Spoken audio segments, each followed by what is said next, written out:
Good evening and welcome to another screening of the graphic novel Picture Show. I'm your host, Sybil Pandemic. Well, it took me half a year, but Birds of Prey is finally fucking done. And I shall forever be remembered as the one person who stood up to this awful, cancelled after one season show and said, "No, I will not stand idly by while you stay there not existing. You are terrible." Truly, I am the hero the internet needs, but not the one it deserves. After 9 months of not reviewing an actual movie, I'd given some thought to looking at something good in order to counterbalance the wretched, indefensible hatefulness of Birds of Prey. But then I thought, I've got X-Men 3. Now, given the subject matter of today's video, most people would take this opportunity to yell and scream for 20 minutes about how awful it is and how it ruined the franchise. But myself...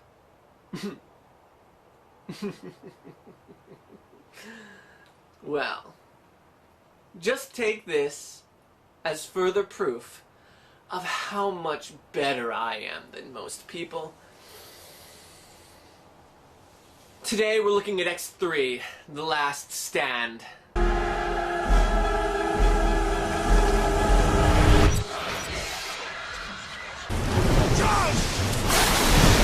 Well, now that that's out of the way and I've spoiled the plot for the one X-Men fan who hasn't seen it and just now discovered the internet, we can move on and talk about the movie itself. Oh, and hi new guy. Welcome to the internet. Everyone else is worse than me. X-Men 3 is a movie that has a lot of problems. Like, a lot. But is it as bad as everyone likes to claim? No. No, it really isn't. Especially looking back at how bad the series would get immediately after this. Of course, there were questionable decisions all around, like going to the trouble of introducing Multiple Man, and then only using him for this one throwaway scene that ultimately didn't even need to be there. James Marsden's decision to leave the series to be in Superman Returns, where he plays that one guy who nails Lois while Superman is out of town. Setting up Storm as the new leader of the team, only to have Wolverine take charge. Posing a drastic moral conundrum as to the use or misuse of power, only to give you an answer after the credits. At least I didn't have to turn the movie upside down. The fact that the United States has a cure for mutation, yet doesn't use it on their most dangerous mutant prisoners. Making a child's bodily fluids a major plot point. Again. The inconsistently fast sunset in San Francisco. The most obvious soundstage in the history of soundstages in movies.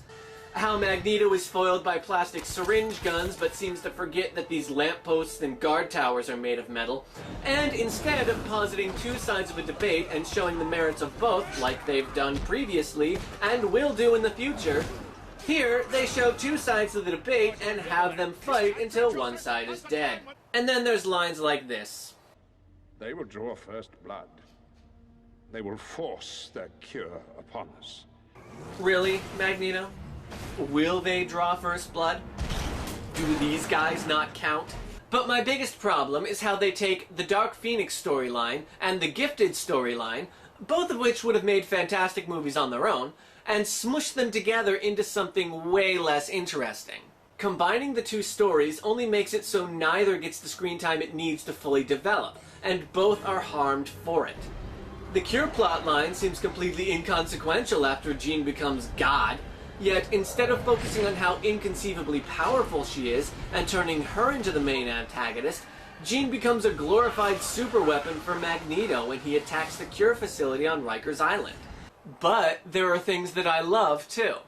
Like how the Brotherhood of Evil Mutants basically becomes the insane clown posse, and Magneto holds a gathering of the Juggalos way out in the woods. And then, of course, there's the cast. Sir Patrick and Sir Ian return in the roles they were born to play, and Ellen Page as Kitty Pryde was such a great decision that Bryan Singer would later hire her back for Days of Future Past. And bringing in Vinnie Jones, the most terrifying man in soccer, to play the Juggernaut was a stroke of genius. But in my opinion, the greatest decision anyone has ever made in any of these X-Men movies was casting Kelsey Grammer as Beast. I mean, It's just too perfect. You don't get just spot-on casting like this every day, and I really can't think of anyone who fits the role better. And that's not easy for me to say, given everything I know about Grammer. It doesn't really have anything to do with his politics, more the fact that he was in An American Carol. If you don't know what that is, let me save you 80 minutes. A bad Michael Moore stand-in, played by Chris Farley's brother, is visited by 3 ghosts, who teach him why it's not only okay, but necessary to assume that all brown people are terrorists. And the only way to be a patriotic American is to be a conservative Christian. Which is weird, because the movie was written and directed by David Zucker, famous Jew. It's the kind of movie that sees absolutely no irony in a scene like this. Have mercy upon me, O God, according to thy unfailing love. Praise be to the Lord my rock, who trains my hands for war, my fingers for taking fire!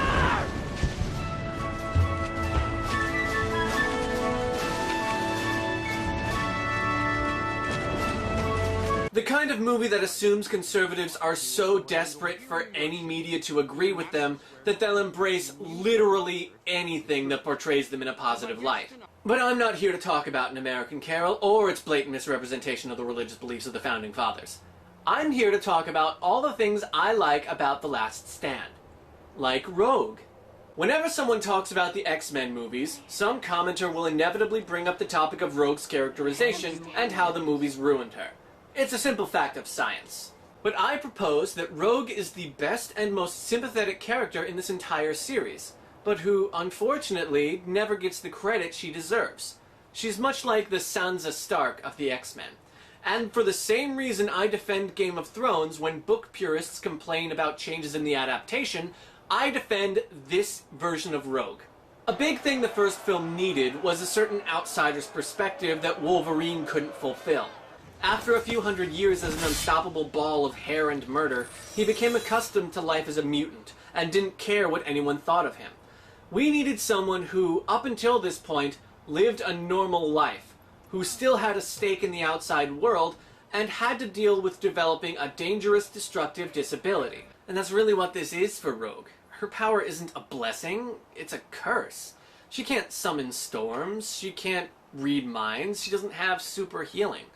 Sure, she has the potential for these things, but only through causing direct bodily harm to the people she cares about. It's no coincidence that Rogue was cast as a teenager in these films, developing a condition that cuts her off from everyone else at a point in her life where forming connections with her peers is important.